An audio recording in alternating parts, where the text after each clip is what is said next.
Hello, my name is Emily Felipe, and I'm AOTF Scientific and Research Programs Coordinator. Hello, my name is Satvika Garg. I'm the Chief Scientific Officer for AOTF. Well, we are all very grateful and excited to have this opportunity to connect with you all and answer a lot of questions about who we are and what we do at AOTF. So to start off, what do we do here at AOTF? Great question, Emily. I get that question a lot. So what we do at AOTF is basically we support OT research. The AOTF does that through a lot of different programs, publications, through our journal called OTJR, as well as other funding mechanisms such as our grants, fellowships, and scholarships. What are the sort of funding opportunities that we offer here at AOTF? Again, a wonderful question, because sometimes when it comes to AOTF, the general perception is that we fund researchers who are already into research, are established researchers doing great research work already. But that's not the case. AOTF actually supports you throughout your entire career, or for the most part of your career as an OT, starting from being students in the master's or OTD programs, all the way to early career research. We have funding not only for the master's OTD program, but also for doctoral candidates in PhD programs. Then if you decide to move on to a postdoctoral degree, we support you there with fellowships, getting a faculty position, being an assistant professor, and you want to start your research journey there.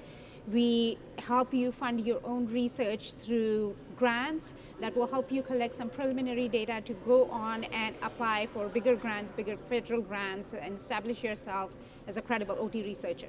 So essentially what a lot of people like to know is whether AOTF mainly only funds those who are already well established into their research careers, or if we already support students too.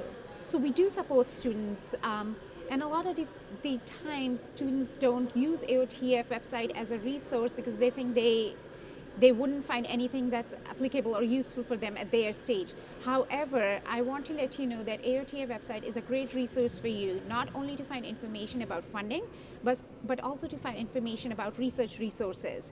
You go on the website, even if you're master's students, you'll see a lot of the information about our state scholarships, PTE funding on our scholarships webpage.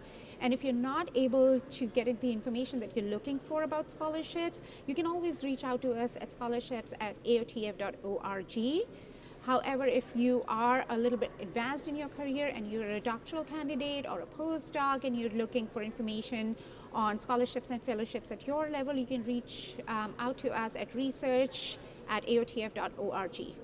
And one thing I can expand on that too is if you'd like to receive monthly updates, we encourage you to sign up for our Research Resources newsletter, which comes out every month.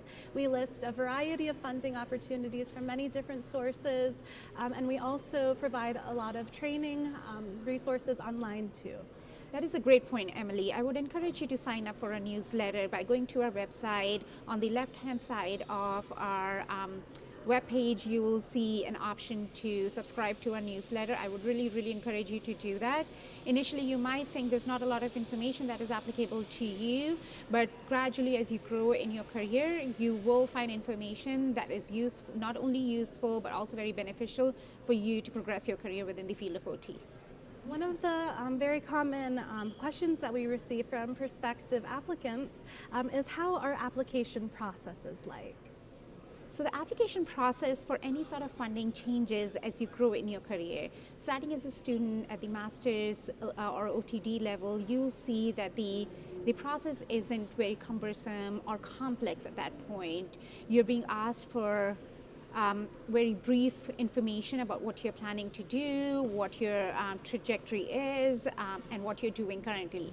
However, as you grow in your career, we do expect your research to be a little more complex because it's looking at a bigger impact. So talking about the early career research, that application is basically based on the NIH application for grants. So the information asked is plenty, and in that case I do encourage you as a researcher to start preparing way early, so by the time the applications open, the annual applications for our grants, which open in summer, you have the information ready with you so that you're not scrambling at the last moment to collect all the information. One thing I'd like to add, if you're interested in the specific types of programs and projects and topics that we fund, we also have a list of all of our previous grantees from all previous years. So you can visit either the IRG, the IR, or the HSR web pages and read a bio about all of the grant winners and also their project topics. Great point, Emily. I also would like to add to that these past grantees from AOTF could be great mentors as well. So if you know them and they're close to you, or if they work in an area that is your area of expertise or the area that you want to grow in, reach out to them, see if they can provide you mentorship through this process of not only the grant, but also your growth in your career. Yes, well, that is a really great point. If for some reason they do not get into the grant program, or if they do not win the grant on their first try, is there a limit to how many times they can reapply? Absolutely not. We know that our grants are for early career researchers, and sometimes it takes many tries to actually get a grant, and every time you apply for a grant, you receive feedback from us that helps you put in a better application next time. So we want you to go through this process so you can learn to be a better grant writer. And I have a suggestion actually. I always encourage all of the researchers who are planning to apply for a grant to be grant reviewers.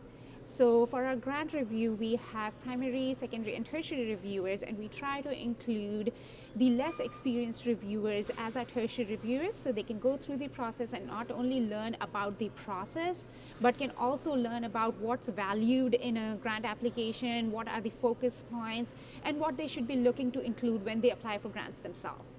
One big thing that I really want to reiterate is that we at AOTF are a great resource for you as well. So if you have questions, please feel free to reach out to us at research@aotf.org. Emily and I will try our best to answer the questions as quickly as possible. As I talk about research resources, I also want to let you know that through that newsletter, you'll not only hear about grants and funding, you will also hear about a lot of our other programs that AOTF does. Keep in mind that AOTF is not only supporting your funding, but also help you work towards writing grants through several workshops that we do. Either we do or we support. We also have programs like Planning Grant Collectors, through which we are exploring new areas for OT research. So keep yourself updated on these areas through the events. We also have a big presence at the AOTA Inspire conference every year. So please come stop by at the AOTF booth to get more information about what we are doing that year. Our key events are Breakfast with the Scholar and State of the Science, through which you can get not only updates on the ongoing research, but also the other focus areas in the field of OT research at that time. So if anyone was interested in supporting AOTF through funding, where can they go for donations? Good question, Emily. So before I give you that information, I do want to let everybody know that all of the AOTF funding that goes out is using the money that we get from our donors. We use all of the donor money to fund OT research. If you'd like to support us and support OT research, please go to the AOTF website to make donations towards our grants and our programs. You will see that the page provides you options for which grant you'd like to support or which program you'd like to support. So either you can go and support our general fund, or you can donate towards a specific grant. I'd just like to wrap up by saying that Emily and I, both being OTs, how excited we are to be a part of AOTF here. And the reason we are part of the AOTF and the cause that they're working towards is because we believe in it. And I think that we need good research to have impactful OT interventions. Yes. Right, Emily? I absolutely agree.